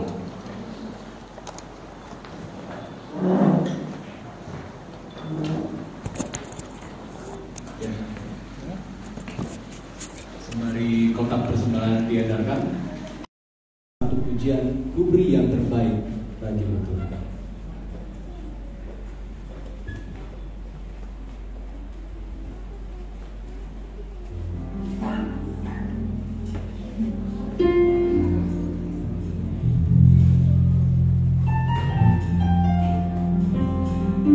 Ku beri yang terbaik. Ku beri yang terbaik bagimu. Ku relakan segalanya yang terbaik bagimu. Selama hidupku dan setiap jiwaku, sekali lagi ku beri yang terbaik. Ku beri yang terbaik bagimu.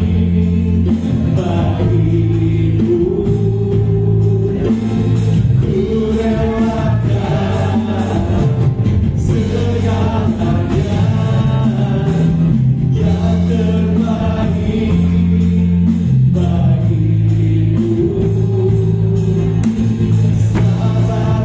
bagimu.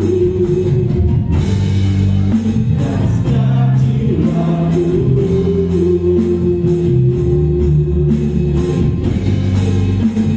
selama hidupku dan setiap jiwaku,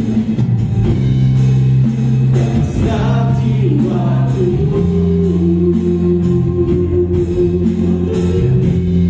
Mari berkati persembahan Bapak Ibu Saudara. Sebelum kita mengakhiri ibadah kita pada hari ini, sekali lagi saya mengucapkan terima kasih untuk Bapak Pendeta Felix dan juga Bapak Pendeta Andi yang telah menyampaikan firman Tuhan pada hari ini. Saya melihat wajah-wajah jemaat sepertinya masih semangat mendengarkan firman Tuhan ya. Kalau saya lihat nih, Dan mungkin Bapak Pendeta Andi boleh sekali lagi Pak. Ya bercanda ya Bapak Ibu ya. Ya bersyukur untuk firman Tuhan yang begitu menguatkan setiap kita. Kita bersyukur setiap kita yang ada di tempat ini boleh menerima anugerah Tuhan. Oleh sebab itu mari setiap kita untuk kita boleh dalam kehidupan kita tetap beriman kepada Tuhan secara utuh.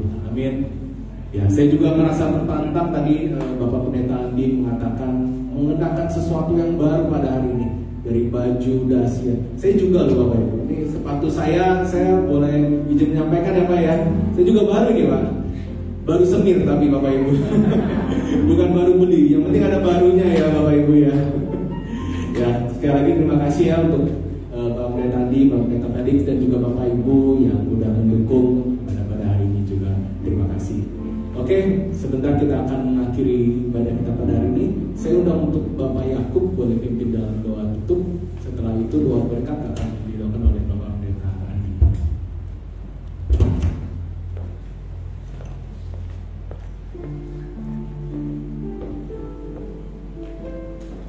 Mari kita saat masuk dalam doa. Bapa yang ada di dalam surga, satu malam yang indah yang Tuhan berikan kepada setiap kami, terutama ketika firman Tuhan ditaburkan. Kami percaya Tuhan tidak akan kembali dengan sia-sia. Setiap firman-Mu ini akan memberkati setiap kami yang hadir pada malam ini. Kami berdoa Tuhan supaya Tuhan juga memberkati pelayanan HFM ini. Mereka dengan tekun melayani dan berusaha supaya lebih banyak orang lagi boleh masuk ke dalam bahtera yang telah Tuhan siapkan dengan anugerah yang begitu limpah. Karena Tuhan ingin setiap orang diselamatkan dan tidak ada satu pun yang binasa.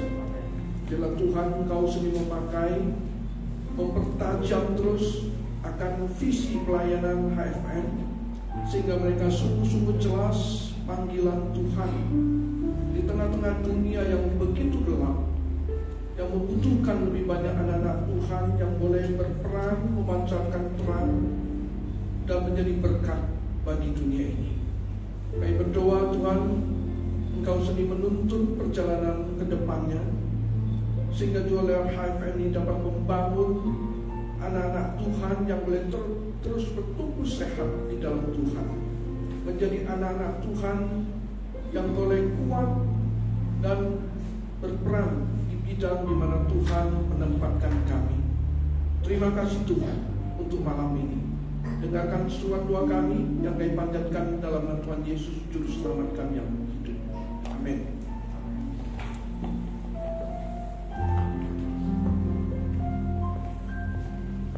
Mari kita berdiri bersama-sama. Yang sudah mendengar firman Tuhan dan menerima kasih karunia dari Tuhan, mari arahkan hati kita bersama-sama kepada Tuhan dan terimalah berkat dari Tuhan. Kiranya kasih yang kekal dari Allah Bapa, damai sejahtera dari Juru Selamat kita Yesus Kristus, juga pertolongan penghiburan Roh Kudus, berkat Allah boleh menyertai kita, memimpin hidup kita untuk mengerjakan keselamatan kita, untuk bersaksi bagi Tuhan, untuk menyatakan kasih dan anugerah Tuhan bagi dunia yang berdosa ini.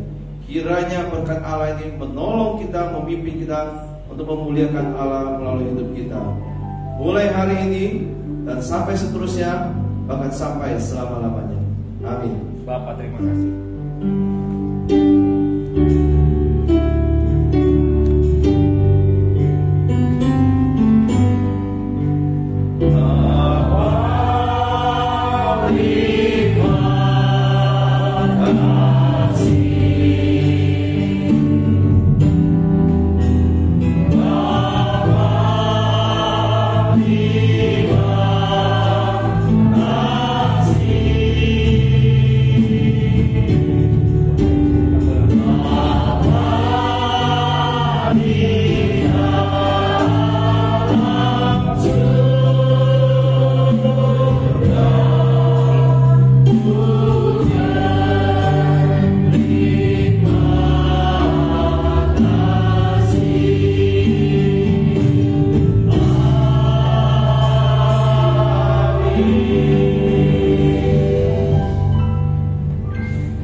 bubar terlebih dahulu karena sebentar kita akan ada perayaan kecil-kecilan ya Bapak Ibu ya. Kita akan potong bebek, potong kue maksud saya hari ini.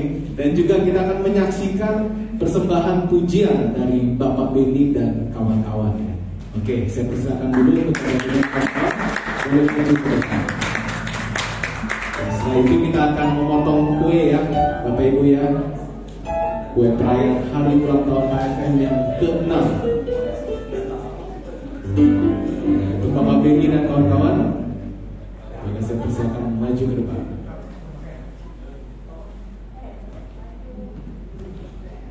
Ya, shalom Bapak Ibu Saudara. Terima kasih untuk Pak Hengki dan juga Bapak Gembala Sidang di tempat ini di Gereja Kebenaran LTH. Dan juga pengurus yang sudah memberikan kami untuk berperan serta ambil bagian dalam ulang tahun IMF. Ya. Sebenarnya kami mau bawain lagu keroncong ya. Ya karena gitar akustiknya nggak ada, jadi kata Pak Hengki suruh main keyboard aja. Ya nggak apa-apa, karena memang saya pemusik juga. Ya mari silakan teman-teman yang full gospel. Kita nyanyi yang sederhana aja. Hidup ini adalah kesempatan. Ya, mari semua. Ayo Pak, semua Pak. Ya ini mendadak ya, mendadak hari ini juga. Ya.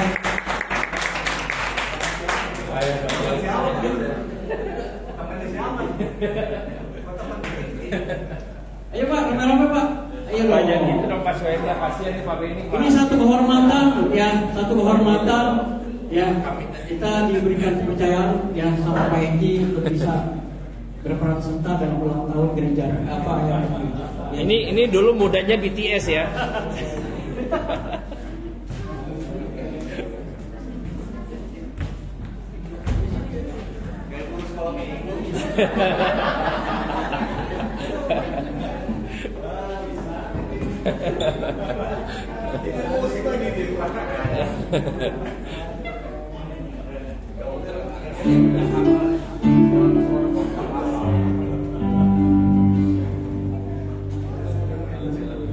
Satu, dua, tiga, empat, lima, enam, tujuh nih pas nih BTS nih.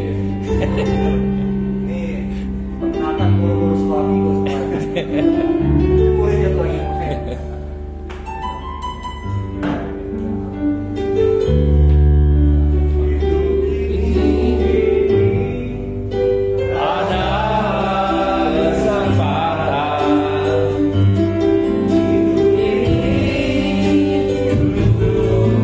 Melayani Tuhan.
lagi terima kasih untuk Bapak Beni dan kawan-kawan ya untuk persembahan pujiannya begitu luar biasa. Bapak Pendeta Felix, ya seperno ini Pak, lolos ke babak berikutnya. Yes ya. Oke. Ya, sebentar kita akan menyaksikan pemotongan kue ya Bapak Ibu ya. Namun sebelumnya kalau kita ada kue tapi kalau kita nggak nyanyiin Happy Birthday kayaknya kurang pas ya. Ya, namun sebenarnya kita nyanyikan dulu selamat ulang tahun ya. Jadi untuk HFM yang ke-6 kita angkat bisa. Oh? Wah. Oh, bebas.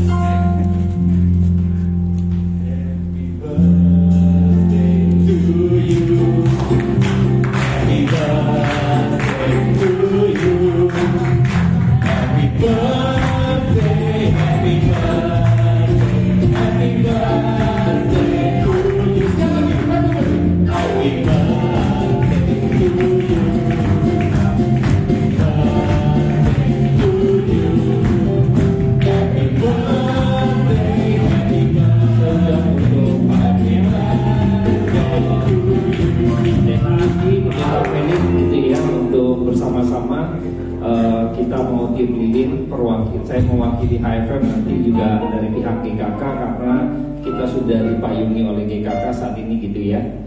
Oke, Kohopel boleh maju. Pak Yakub lagi keluar ya? Oh lagi depan ya. Oke, Musa Felix sama Pendeta Andi kita boleh tim sama-sama gitu ya.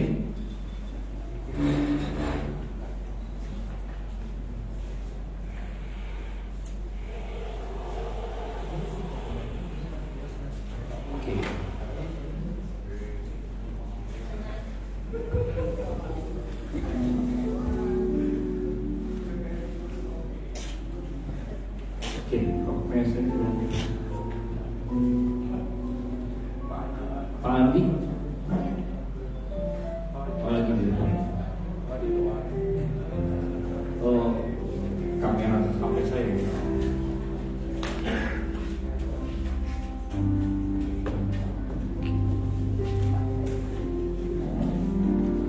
Ini Kohopel ini bidang misi Bapak Ibu ya. Jadi iya. Ini Pak Andi. Enggak apa-apa. Pengurus saya 3 orang malah sakit. Ada makanya itu. Oke, nggak apa-apa, perwakilan saja Pendeta Andi. Ini hanya simbolis ini. Oh, bisa dulu.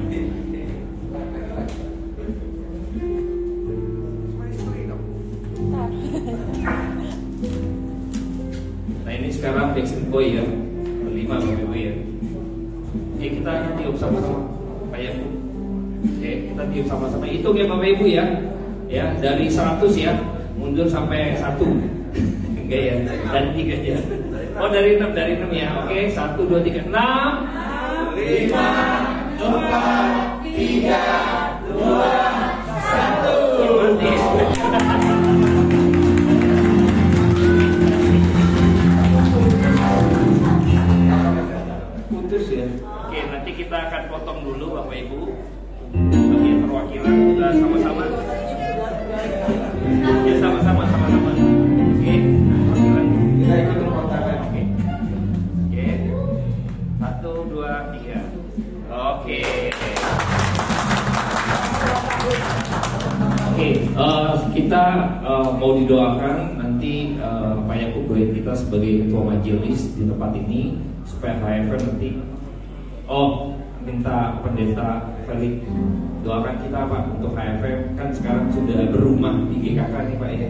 Kedepannya biar ini menjadi bahtera bagi kita orang percaya agar iman kita boleh diteguhkan, belajar kebenaran firman Tuhan Bapak Ibu ya. Amin ya. Amin. Oke, silakan Pak. Mari berdoa. Kami bersyukur kepadamu ya Tuhan, karena HFM pada hari ini boleh mengingat anugerah-Mu selama 6 tahun Tuhan sudah pimpin. Segala kemuliaan kepada Allah kami, Allah Tritunggal, yang telah memberkati Pak Hengki dan rekan-rekan dan setiap yang terlibat di dalam HFM ini boleh berjalan di dalam segala perjalanan pelayanan yang sudah dibangun, sudah dirintis. Dan hari ini kami terus menyaksikan pimpinan Tuhan, sehingga kami dapat juga berkumpul bersama-sama untuk memuji, bersyukur dan memuliakan Engkau dalam ulang tahun yang ke-6 ini. Kami doakan Tuhan yang terus berkati HFM ini di dalam pelayanan hamba-Mu Pak Hengki, supaya juga melalui pelayanan hamba-Mu ini, ya Tuhan, lebih banyak orang lagi boleh dibina, dididik, dimuridkan di dalam Kristus dan dibawa untuk mengenal Engkau ya Tuhan. Pakai setiap pengurus dan rekan-rekan yang terlibat, supaya pelayanan mereka juga boleh menjadi bertumbuh dan makin berkembang ke depan. Terlebih HFM dalam ulang tahun yang ke-6 sangat bersyukur juga karena mereka boleh bersama-sama di bawah naungan daripada Gereja Kristen Kebenaran ini. Kami juga sangat bersyukur karena kami dapat mengenal HFM dan juga boleh menjadi bagian untuk saling melayani. Karena kami melihat jiwa-jiwa di sekitar kami begitu banyak yang perlu dinyatakan kasih Kristus kepada mereka, perlu dijangkau dan dilayani. Nah, kami berdoa kiranya di dalam pelayanan ke depan ini, HFM ini makin Tuhan pakai untuk melebarkan sayap-sayap pelayanan mereka, untuk menjangkau lebih banyak jiwa-jiwa, dan sehingga nama Engkau semakin diproklamirkan, diperintahkan kepada setiap orang. Kami berdoa pakai setiap orang yang ada di dalam HFM ini mempunyai hati, mempunyai beban seperti visi yang tadi sudah disampaikan, supaya juga sungguh-sungguh HFM ini menjadi berkat bagi orang-orang di luar sana ya Tuhan. Terima kasih, segala kemuliaan kepada Tuhan. Terus berkati Pak Hengki dan istri dan rekan-rekan di dalam pelayanan mereka. Segala kemuliaan kepada Tuhan di dalam nama Yesus Kristus, Kepala Gereja. Kami bersyukur, kami berdoa. Amin. Thank you ya Bapak Ibu, nanti di luar boleh komiknya sukarela gitu ya. Nanti ada konsumsi, dari bagian konsumsi sudah siapkan gitu ya Bapak Ibu ya. Terima kasih, Tuhan Yesus memberkati.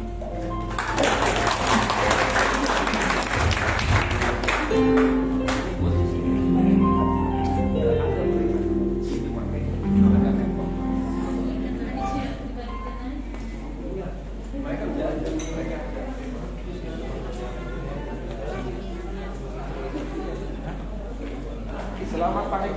Ya, ya. Nanti kasih tim beda sama pokok mel.